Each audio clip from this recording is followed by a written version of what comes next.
완전하신 나의 주, 의의 길로 날 인도하소서. 행하신 모든 일 주님의 영광 다 경배합니다.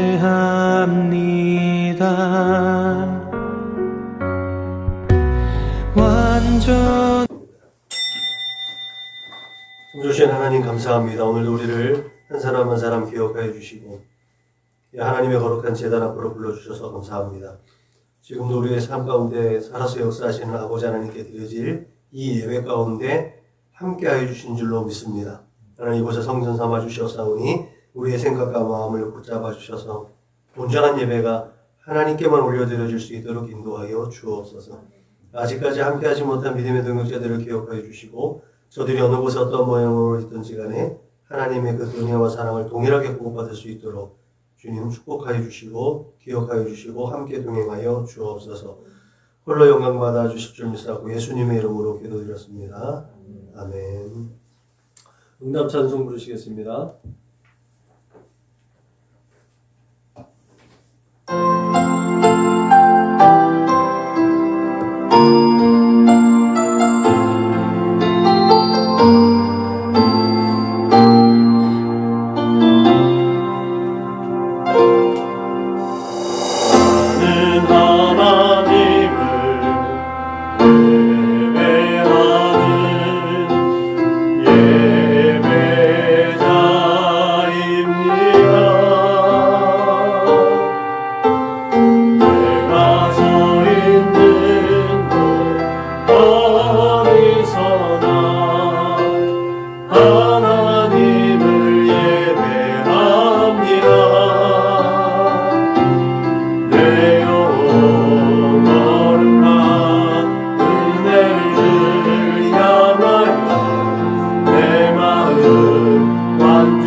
주님께서 가르치신 기도를 우리의 마음 하나님 앞에 올려드립니다. 다 같이 기도하시겠습니다. 그러므로 너희는 이렇게 기도하라. 하늘에 계신 우리 아버지여, 이름이 거룩히 여김을 받으시오며 나라가 임하시오며 뜻이 하늘에서 이루어진 것 같이 땅에서도 이루어지이다. 오늘 우리에게 일용할 양식을 주시옵고 우리가 우리에게 죄 지은 자를 사하여 준 것 같이 우리 죄를 사하여 주시옵고 우리를 시험에 들게 하지 마시옵고 다만 악에서 구하시옵소서. 나라와 권세와 영광이 아버지께 영원히 쌓옵나이다. 아멘. 너희가 사람의 잘못을 용서하면 너희 하늘 아버지께서도 너희의 잘못을 용서하시거니와 너희가 사람의 잘못을 용서하지 아니하면 너희 아버지께서도 너희의 잘못을 용서하지 아니하시리라. 아멘. 선한 목자교회 공동체 기도문을 하나님 앞에 올려드립니다. 나는 복음의 기수입니다. 나는 두려움과 낙심에 있는 자들을 위로하겠습니다. 우리는 약하고 소외된 이웃을 돌보는 책임 있는 교회가 되겠습니다. 우리는 성도로서 예배자의 거룩한 삶을 살겠습니다. 그렇게 우리는 주님의 영광을 드러내는 축복의 삶을 살겠습니다. 우리는 하나님의 얼굴을 구하는 성도가 되겠습니다. 그래서 이 나라와 민족이 모든 죄악된 것에서 돌이킬 수 있도록 하겠습니다. 우리는 우리 자녀와 성도들이 이단과 사이비에 미혹되지 않도록 관심과 사랑으로 들겠습니다. 예수님의 이름으로 기도합니다. 아멘.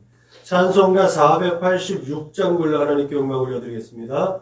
찬송가 486장 불러 하나님께 영광 올려드리겠습니다.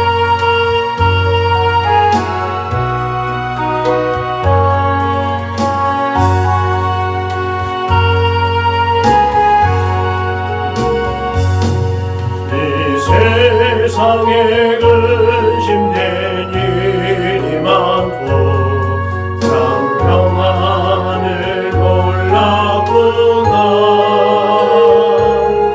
내 주 예수 나로라 부르시니 꼭 평안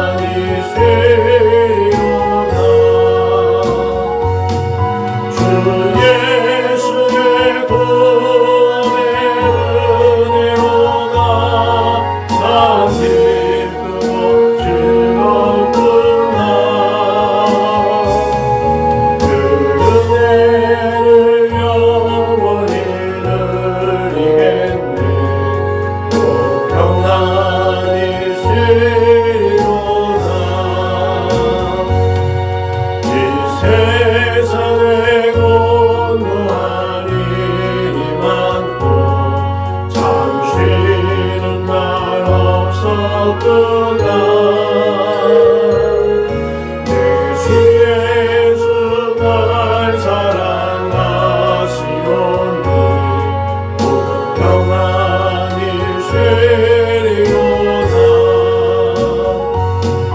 주 예수의 은혜 은혜로다 참 기쁘고 즐겁구나 그 은혜를 영원히 누리겠네 또 평안히 되리로다 이 세상에 죄악된 일이 많고 참 죽을 일 사였구나 주 예수 날 건져주시오니 곧 평안히 되리로다 주 예수의 구원의 은혜로다 참 기쁘고 즐겁구나 그 은혜를 영원히 누리겠네 곧 평안히 되리로다 이 시간에 우리 한 주간을 돌아보고 지난 시간을 되돌아보면서 분과 자비가 풍성하신 하나님 앞에 찬양의 기도를 올려드리겠습니다. 다 같이 기도하시겠습니다. 참 주신 하나님 감사합니다. 이 시간에 회개 은혜를 공급하여 주셔서 우리의 지난 시간들을 되돌아보게 하시고 그 걸음을 하나님께로 되돌릴 수 있도록 믿음과 용기를 주심을 감사합니다. 내가 거룩하니 너희도 거룩하라고 말씀하셨습니다. 하나님의 그 거룩함에 동참하며 다시 한번 예수 그리스도의 십자가 보혈을 의지하여서 거룩하고 진실하게 빚어져갈 수 있도록 성령님 함께하여 주실 줄로 믿습니다. 동의서에서 본 것처럼 우리의 모든 죄를 옮겨주시고 이 시간에도 예수 그리스도의 십자가 그대로 힘입어서 하나님 앞에 나아갑니다. 나의 모든 허물과 죄악된 것들을 사하여 주실 줄로 믿습니다. 하나님의 마음을 아프게 했습니다. 성령을 근심케 했습니다. 내 마음과 내 뜻대로 내 생각대로 내 만족과 유익을 쫓았던 어리석은 것들을 다 내려놓고 하나님 앞에 나아갈 수 있도록 하나님의 그 보좌 앞으로 힘껏 달려나갈 수 있도록 이 시간에도 새롭게 빚어주실 줄로 믿습니다. 그렇게 거룩하고 진실한 마음으로 하나님의 손길을 의지하여 천국 하나님의 손길을 의지하여 예배합니다. 하나님 앞에 온전히 진실한 예배가 올려드려 줄 수 있도록 주님 인도하시고 축복하여 주옵소서. 그렇게 성령 하나님의 인도하심을 따라 하나님의 얼굴을 구하는 참된 예배자들로 이 시간 하나님 앞에 발견되어 줄 수 있도록 주님 축복하여 주옵소서. 감사하며 원하시는 우주 예수님의 이름으로 기도 올렸습니다. 아멘. 사도신경으로 신앙 고백하겠습니다. 나는 전능하신 아버지 하나님 천지의 창조주를 믿습니다. 나는 그의 유일하신 아들 우리 주 예수 그리스도를 믿습니다. 그는 성령으로 잉태되어 동정녀 마리아에게서 나시고 본디오 빌라도에게 고난을 받아 십자가에 못 박혀 죽으시고 장사된 지 사흘 만에 죽은 자 가운데서 다시 살아나셨으며 하늘에 오르시어 전능하신 아버지 하나님 우편에 앉아 계시다가 거기로부터 살아있는 자와 죽은 자를 심판하러 오십니다. 나는 성령을 믿으며 거룩한 공교회와 성도의 교제와 죄를 용서받는 것과 몸의 부활과 영생을 믿습니다. 아멘. 찬송가 408장 불러 하나님께 영광 올려드리겠습니다. 찬송가 408장 불러 하나님께 영광 올려드리겠습니다.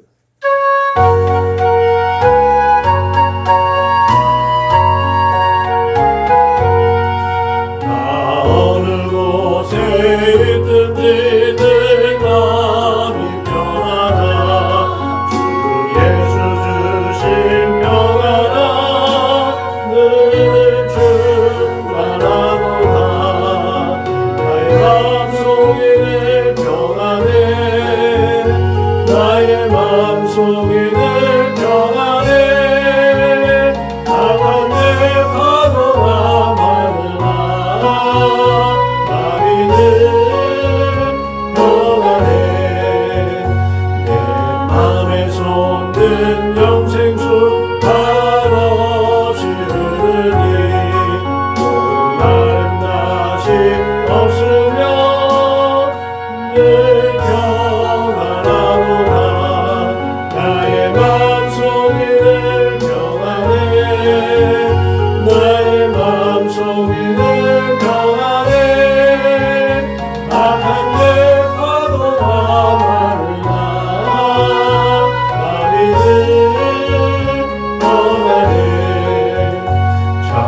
대신 주의 사랑을 떠나지 못하네. 그 사랑에 남겨지고 소망을 주셨네. 나의 마음속이 늘 평안해. 나의 마음속이 늘 평안해. 악한 내 파도가 많으나 마음이 늘 평안해. 주 예수 온갖 고난을 왜 용서하겠나. 주 함께 고난 받으며 멸류관 얻겠네. 나의 마음속이 늘 평안해. 나의 마음속이 늘 평안해. 악한 내 파도가 많으나 마음이 늘 평안해. 은혜 받으신 하나님 말씀은 신약성경 요한복음 16장 33절 말씀입니다. 요한복음 16장 33절 한 절 말씀을 같이 읽습니다. 시작. 이것을 너희에게 이르는 것은 너희로 내 안에서 평안을 누리게 하려 함이라. 세상에서는 너희가 환난을 당하나 담대하라. 내가 세상을 이기었노라. 아멘. 상당히 한 절이지만 복합적인 내용이 함축되어져 있는 말씀이기도 합니다. 부활하신 다음에 제자들에게 나타나셔서 예수님께서 말씀하신 내용이 너희가 평안하라는 말씀이었어요. 이 말씀하기 전에 제자들과의 마지막 만찬을 위해서 오늘 이 말씀을 하셨단 말이죠. 평안. 저는 그렇게 생각해요. 우리가 천국에 가서 하나님을 만나면 그걸 한마디로 뭘로 표현할 수 있을까? 사랑? 믿음? 소망? 예배? 찬송? 우리가 진짜 하나님께서 이제 마지막 날 우리가 천국에서 하나님과 함께 있는 그 모습을 한 단어로 표현한다면 저는 안식인 것 같아요. 안식. 그 안식을 위해서 참된 안식, 히브리서 기자가 얘기했던 것처럼 그 참된 안식을 주시기 위해서 하나님은 이 땅에서 우리에게 수많은 연습과 훈련들을 하게 하시는데 그 모든 훈련과 연습들 중에 믿음도 있고 소망도 있고 사랑도 있고 예배도 있고 찬송도 있는 것 같아요. 그 가운데 그때 것을 가장 훈련하고 연습하는 것과 매치할 수 있는 게 뭘까 생각해보면 그게 평안인 것 같아요. 샬롬. 누구든지 항상 신학자들도 있고 목회자들도 그렇고 샬롬? 평안? 이 땅에 평안가 어디 있어? 평안을 추구하고 평안을 누리고 싶은데 우리가 살아가는데 평화가 어디 있어? 평안은 어디에서 찾지?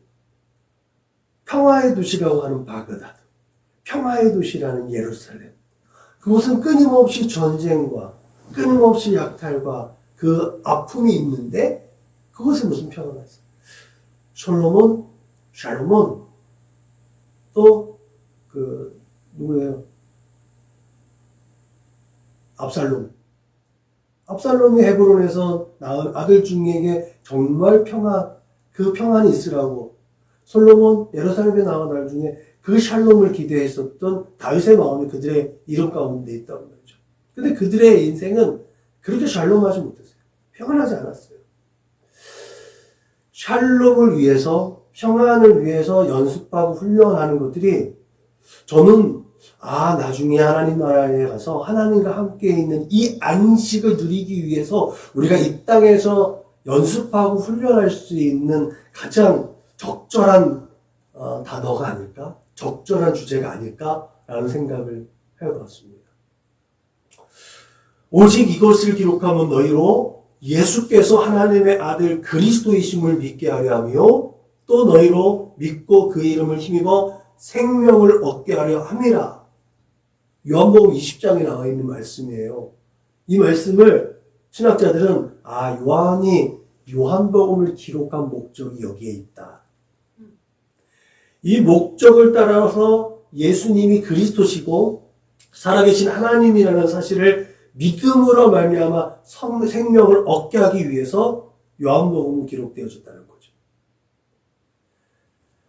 그래서 이런 목적으로 요한복음에는 표적 기사가 있고 강화 기사가 있고 또 순환 기사가 있어요. 제가 이제 변화를 주제로 해가지고 1장부터 12장에 있는 내용과 13장부터 뒤에 있는 말씀들을 또 구분해서 성경을 연구하다가 지금 중단한 상태고 한번 사경회 때 그것을 한번 얘기를 하려고 했는데 기회가 지금 되지 않는데 그렇게 요한복음이 이렇게 나눠져서 예수님이 그리스도이신 것과 하나님의 아들이신 것과 그리고 생명을 얻는 이 파트별로 좀 구분해서 생각해 볼 수가 있는 게 요한복음이라는 거죠. 그래서 표적 부분은 예수님께서 그리스도다. 또 강화 부분은 예수님이 하나님의 아들 되심과 하나님이시다는 것을 증언합니다. 순환 기사를 통해서 예수님이 우리를 대신해서 생명을 내어놓으심으로 인해서 우리가 생명을 얻었다라는 주제가 그 안에 밑바탕에 깔려져 있는 거죠. 이 예수님의 그리스도이심과 살아계신 하나님의 아들 되신 것과 예수님 우리를 생명을 얻게 하신 것이 예수님이 또한 말씀하신 요한복음 14장에 내가 길이요 진리요 생명이라는 말씀에 담겨져 또 있습니다. 이렇게 계속해서 중복되어져서 함축시킨 것이 요한복음의 또 특징이기도 합니다. 그래서 예수님이 내가 길이다 라고 했을 때는 내가 그리스도라. 나 외에는 아버지께 갈 자가 없다는 거죠. 내가 진리다. 내가 하나님의 아들, 내가 하나님과 함께 동역한 자.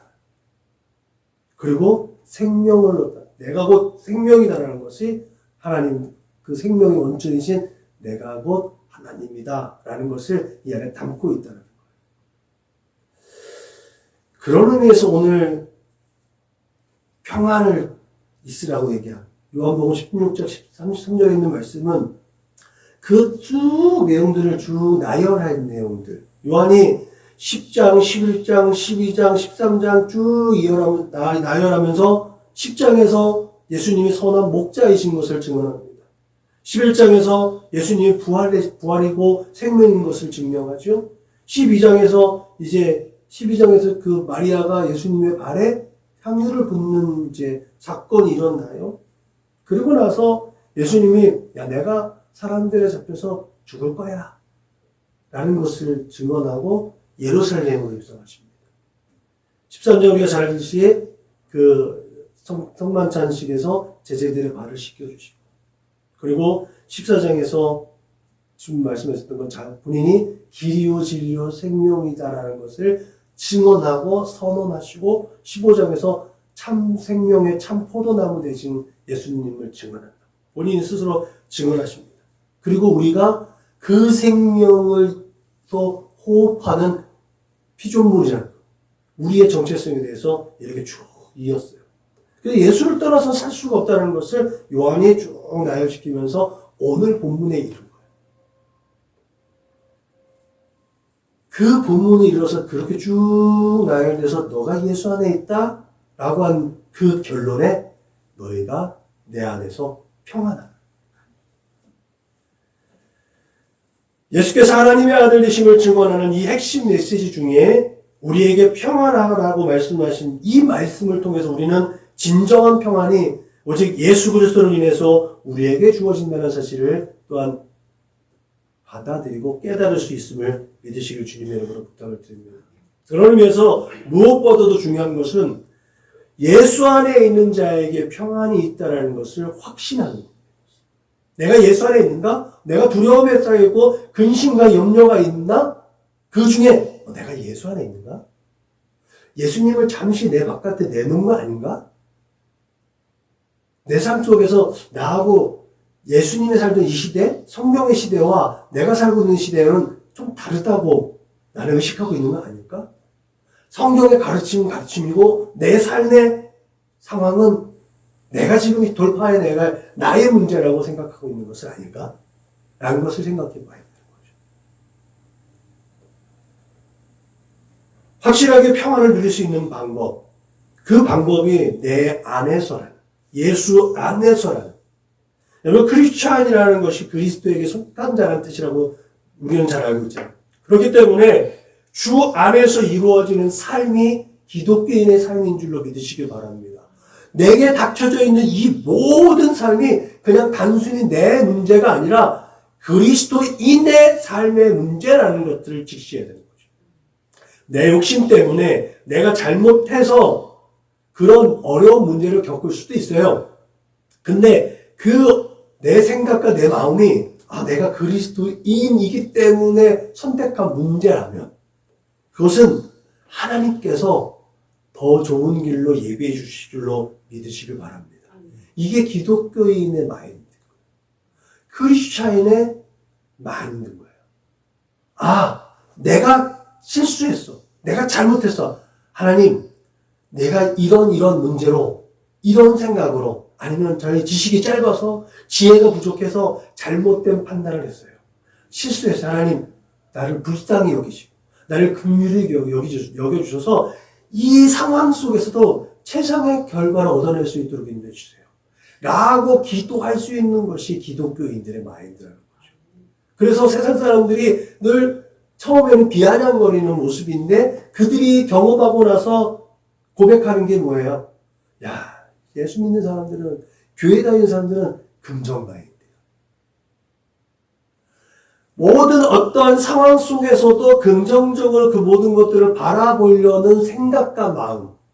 절대 욕이 아니라, 이게 자기가 그것을 정신승리가 아니라, 그런 마음으로 하나님께 간구하는 믿음의 삶.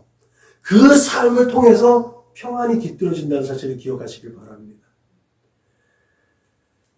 여러분, 우리의 삶 속에서 오직 진정한 평안은 예수 그리스도를 말미암아 속죄함으로 거룩한 하나님과의 온전한 관계 속에서 이루어진다는 것이 여기에서 드러나는 줄로 믿으시길 바랍니다.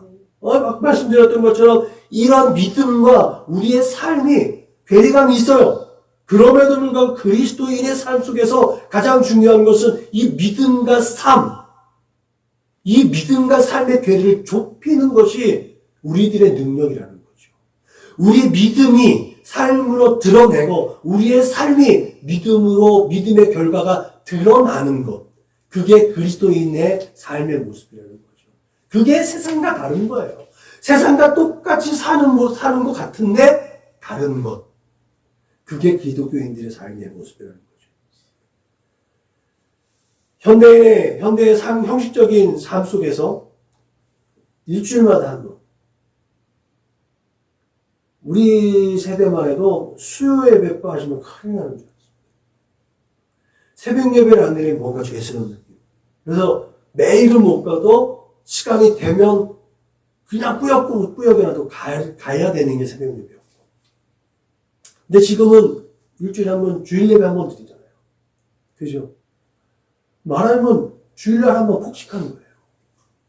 매일매일 말씀이, 그래서 이제 큐티집을 드리고 하는 이유가 알고 있는데, 매일매일 하나님 말씀을 듣고 내 안에서 기독교적인 삶의 자세와 나음과 그런 믿음을 계속 정화시키고 정립해 나가는 게, 그래야 세상과 싸울 때 견딜 힘이 있는데, 일주일에 한 번 예배 드려서는 견딜 힘이 없거든요. 왜? 이성적으로, 합리적으로 보면은 세상에 말 맞춰 나가는 게 훨씬 더 쉽고, 그게 더 능력 있는 사람처럼 보이기 때문에 그렇습니다. 제가 일을 하고 있지만 그 속에서 느껴지는 게 그래요. 그러면서 늘 부족한, 기도가 부족하다. 지금 말씀은 제가 한 달에 2번 넘게 들어요. 근데 말씀 보는 게 좀 안 되잖아요. 그 부족함이 느껴지는 거예요. 왜요? 그 부족함이 어디서 나와요? 말에서 나와요. 이 억양, 그리고 어떠한 문제를 대할 때에 그 대하는 것에 대한 심사숙고에서 나와요. 그 부족함이 나와요. 영성이라고 하잖아요. 그래서 우리 큰물고기 기도회를 한다고 했을 때 어떻게든 참석해 봐야겠다라고 마음 먹고 하려고 하는 게 그런 것들이 있어요. 그렇기 때문에 우리는 우리의 삶의 질을 조금 더 업그레이드 할 필요가 있다는 거예요. 나를 쳐서 십자가 앞에 복종시키는 훈련이 이거라는 거죠. 아, 피곤하니까 집에 가서 좀 쉬고 싶죠. 그러나 집에 들어가는 길에 한 10분 내 교회가 아니어도 지금 이 성전이 아니어도 집에 가는 길에 보면 교회들 되게 많거든요. 문만 열려 있어요. 깜깜하게 불이 다 꺼져 있어요. 잠깐 들어가서 5분이고 10분이고 하나님과 마주대하는 연습과 훈련들, 그게 내 삶을 업그레이드 할 수 있다는 사실을 기억하시길 주님의 이름으로 부탁을 드립니다. 그것이 우리 주 예수 그리스도의 삶을 본받는 성도의 본분을 지키고 순결하고 거룩하게 살아갈 수 있는 비결이 되는 것을 기억하시길 바랍니다. 정확하게 알면 정확하게 행동하고 실천할 수 있는 거예요. 이게 뭐라고요? 행위진안이라고 하죠. 우리가 예수에 대해서 정확하게 알면 예수 안에서 정확하게 행동할 수가 있게 됩니다. 또한 그 삶 속에서 진정한 평안을 얻을 수 있음을 믿으시길 주님의 이름으로 부탁을 드립니다. 예수, 자기 백성을 그들의 죄에서 구원할 자라는 이름을 가지고 있습니다. 그리고 예수님을 가르쳐서 성경은 임마누엘이라고 했잖아요. 하나님이 우리와 함께 계시다. 이 이름이 주어지는 상황 속에서 마리아에게 가브리엘이 뭐라고 얘기해요? 은혜를 받은 자여 평안할지어다. 여기까지는 좋아. 은혜를 받은 자여 평안할지어다. 주께서 너와 함께 하시도다. 그 앞에 무슨 말이 나와요? 잉태하나 그러잖아요. 남자를 알지 못하는데 아이를 잉태해야 되잖아요. 돌 맞아 죽을 일이잖아요. 돌을 던져서 죽여도 죄가 되지 않는 사안이에요. 가브리엘이 마리아에게 말한 거예요. 주께서 너와 함께 하시니 은혜를 받은 자 마리아야 평안하라.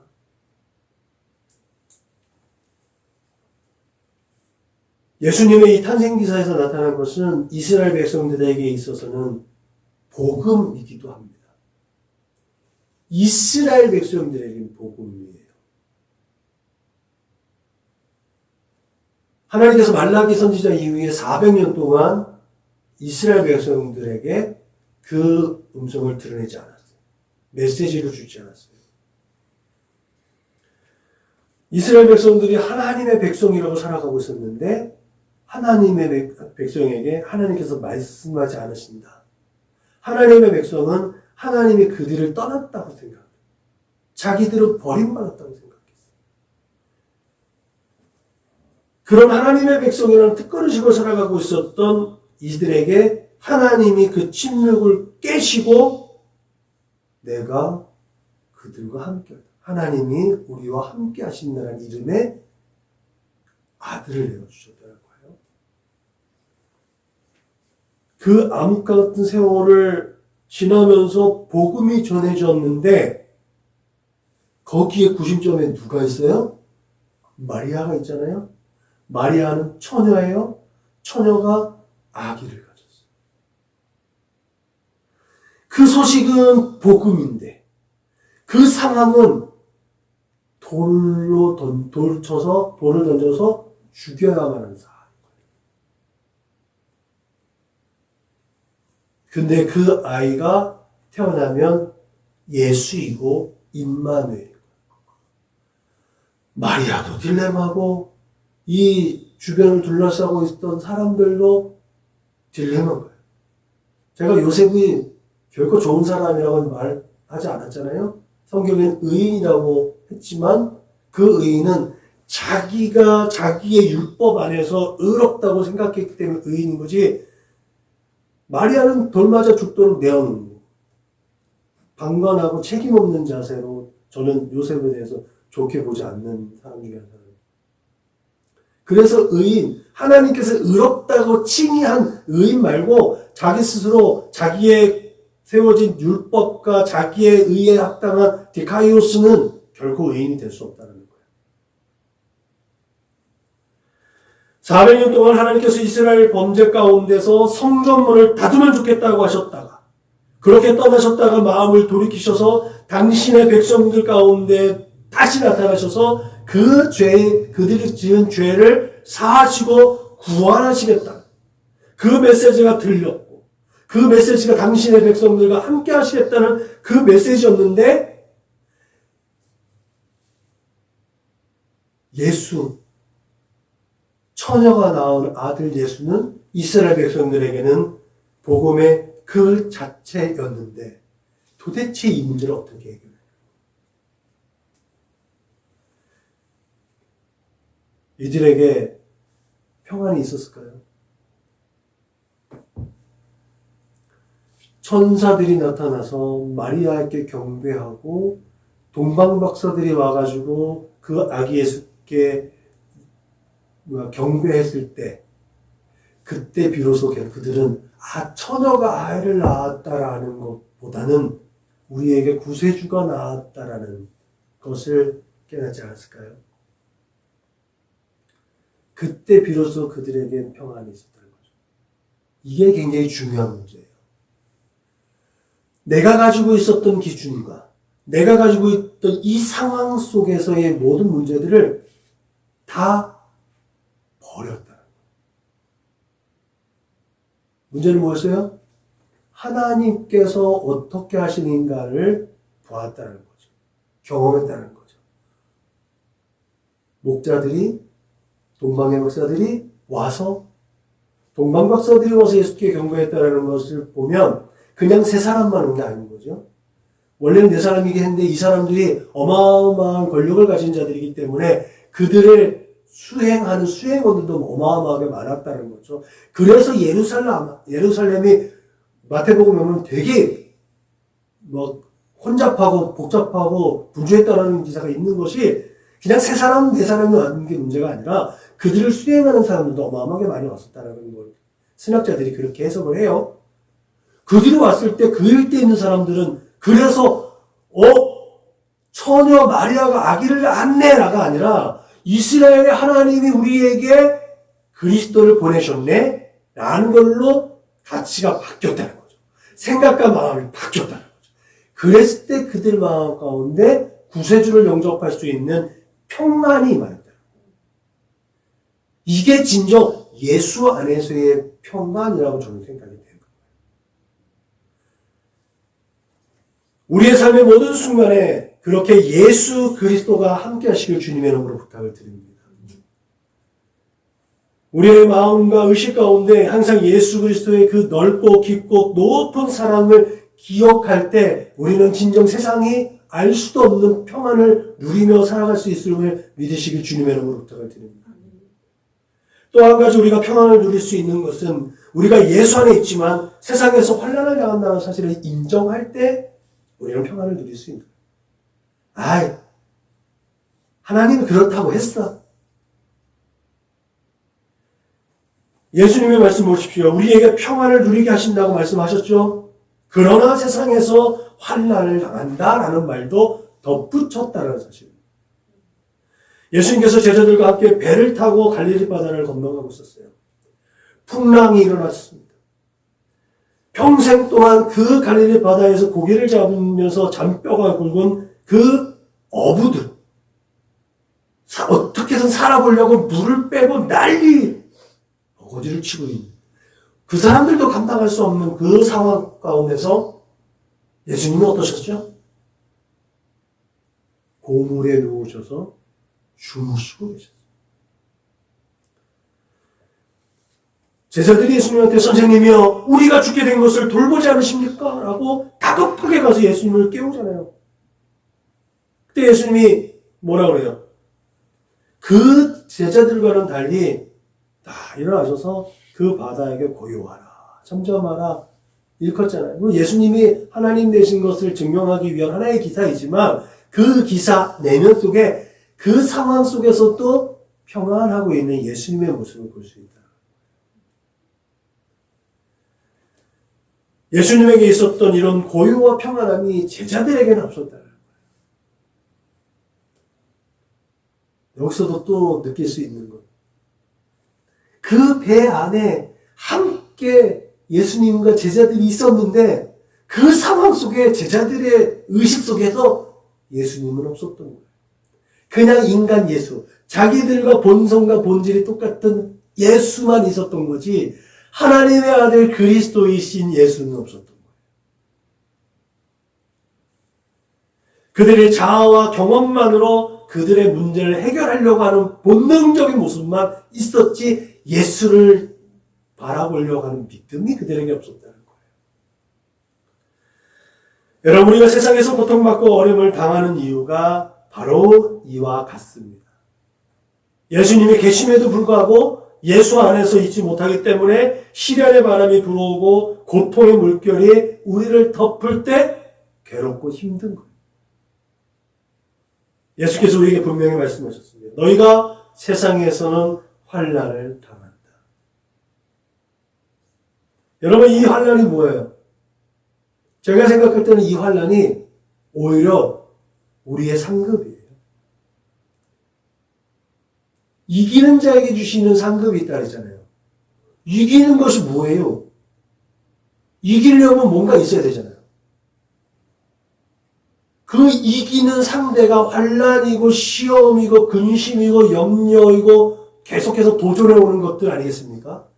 결국 그것들을 이겼을 때 우리는 흰옷을 입고 하나님께서 예비하신 영광의 면류관을 받고 그 하나님의 생명책에 기록되어지는 놀라운 축복을 받는 거 아니겠습니까? 이기는 자에게 주시는 상급이 그것 아니겠습니까?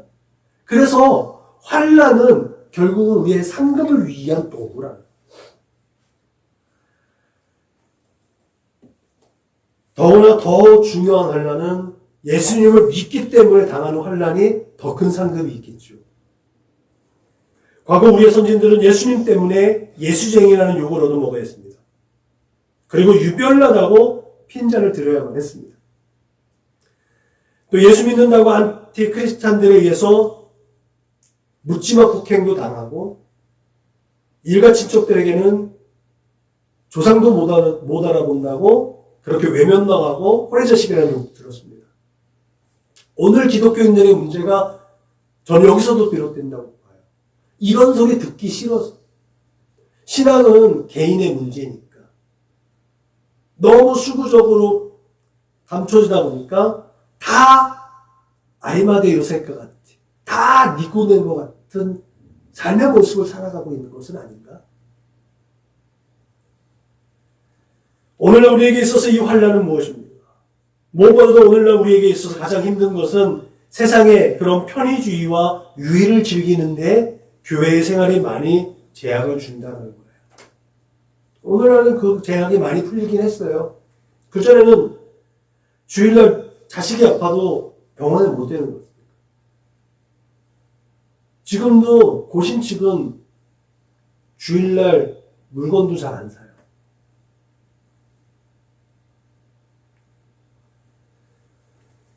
그러나 여러분, 하나님께서는 무엇보다도 여러분들이 세상과 구별되길 원한다는 것을 기억하시기 바랍니다.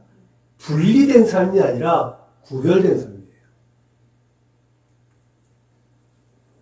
세상 사람들과 뒤섞여 살고 있지만 그들과는 구별되는 모습입니다. 그들의 삶을 누리는 것은 하지만 하는 것이 아니에요. 컨템퍼러리, 동시대의 것들을 같이 추구할 자유가 우리에게 있어요. 그 안에서 구별되어지라는 거예요. 그들의 모든 생활도 별반 다르지 않더라도 예수님 믿는 사람들에게는 세상과 다른 윤리적인 가치가 있어야 하고 또 가장 우선되어져야 할 것이 있다는 거예요. 하나님의 영광을 위해서 옳은가 그른가라는 것을 객관적으로 판단할 수 있는 판단의 기준이, 윤리적 기준이, 가치관이 우리에게는 있어야 된다. 우리가 이렇게 행동함으로 인해서 교회는 득을 얻을 수 있겠지만 하나님께서 영광을 받을 것인가? 이 판단의 기준이 우리에게 있어야 될 줄로 믿으시기 바랍니다. 봄이 오기 직전에 가장 춥습니다. 그리고 해 뜨기 직전에 가장 어둡습니다. 우리들의 가치는 이곳에서 빛나는 거예요.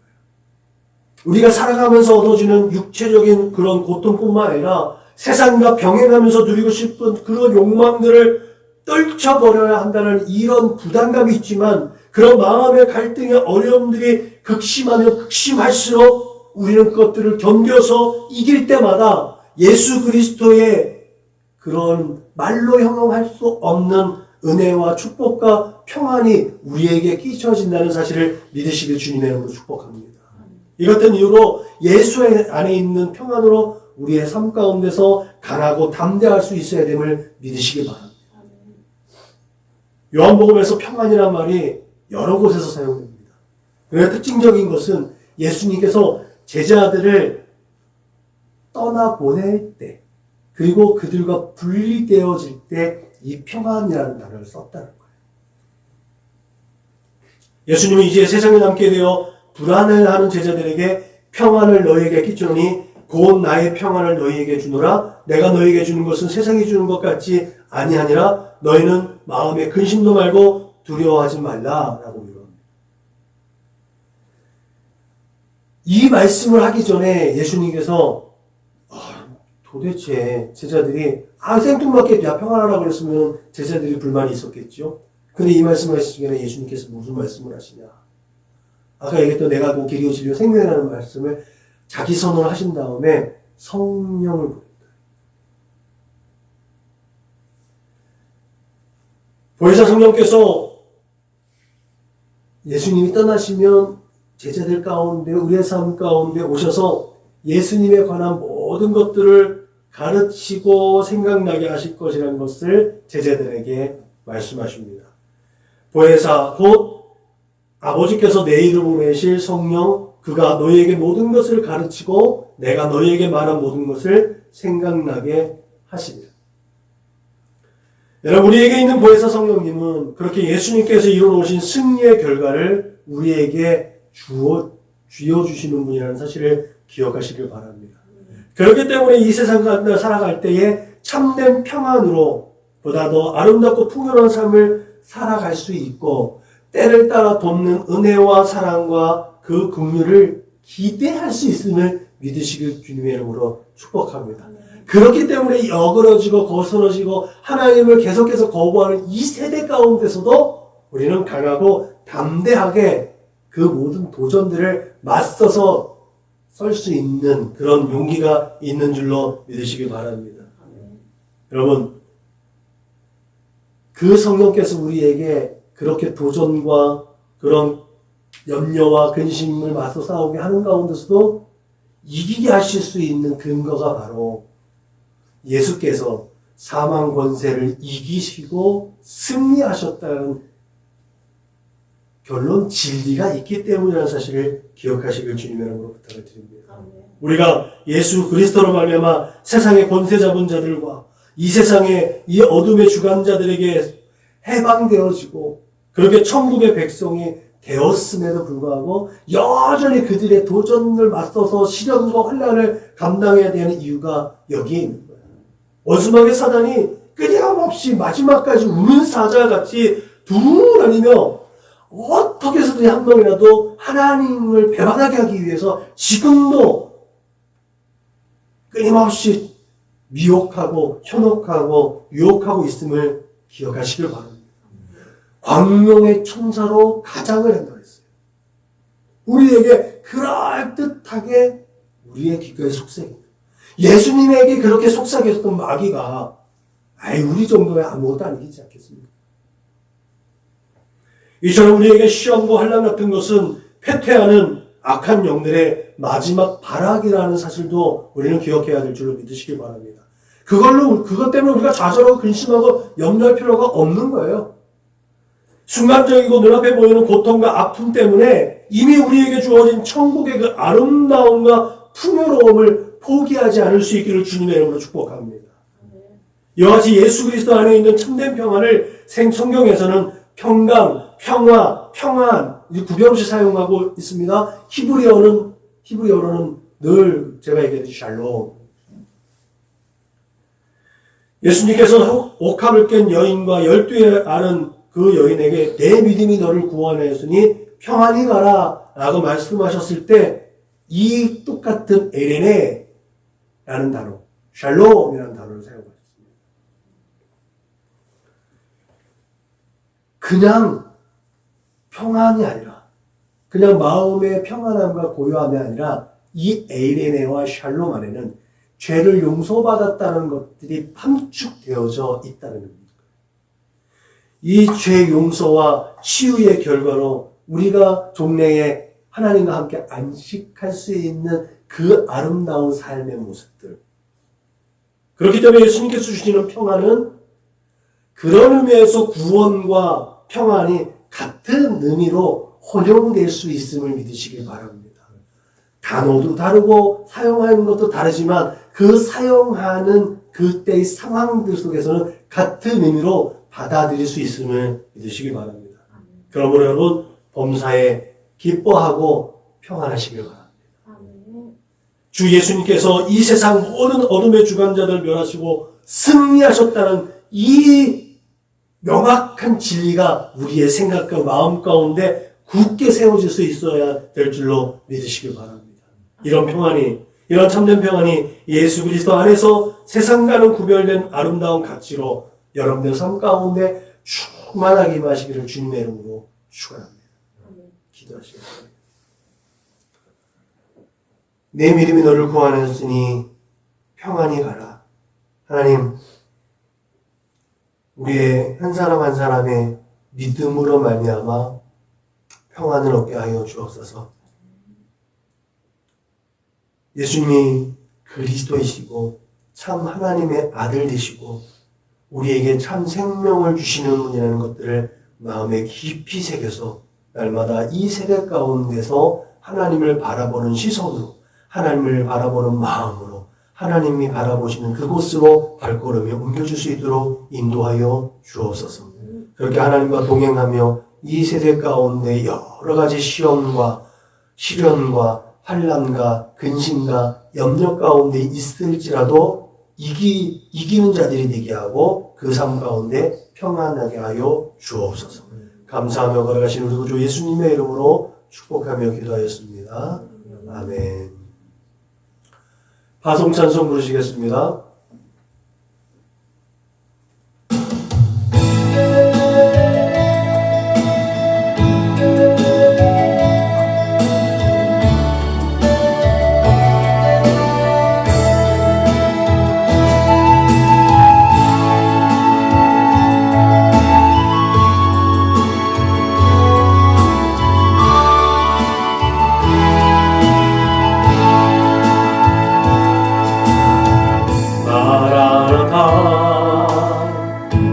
예수여 어서 오시옵소서. 땅의 모든 뜻 모든 족속 주를 찬송하게 하소서. 마라나타 주 예수여 어서 오시옵소서. 모든 열망이 주께 돌아와 춤추며 경배하게 하소서. 우리 주님 다시 오실 길을 만들자. 십자가를 들고 땅 끝까지 우린 나리라. 우리 주님 하늘 영광 온 땅 덮을 때 우린 땅 끝에서 주를 하시리. 마라나타 마라나타 아멘. 주 예수여 오시옵소서.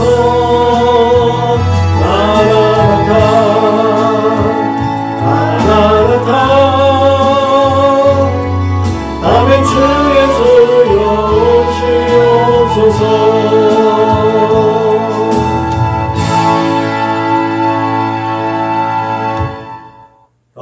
인류의 구원을 제시합니다. 시작. 예수를 말하고 예수를 말하게 하는 건강한 교회가 됩시다. 아멘.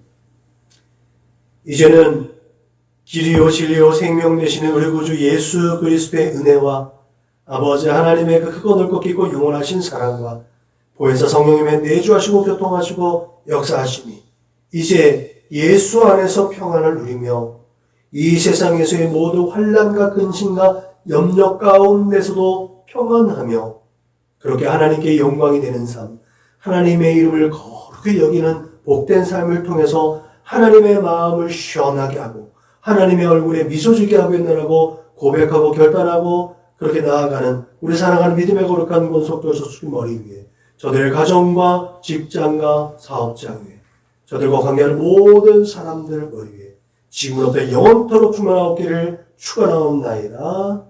아멘. 평강 있을지어다 아버지께서 날 보냄같이 나도 널 보내노라 샬롬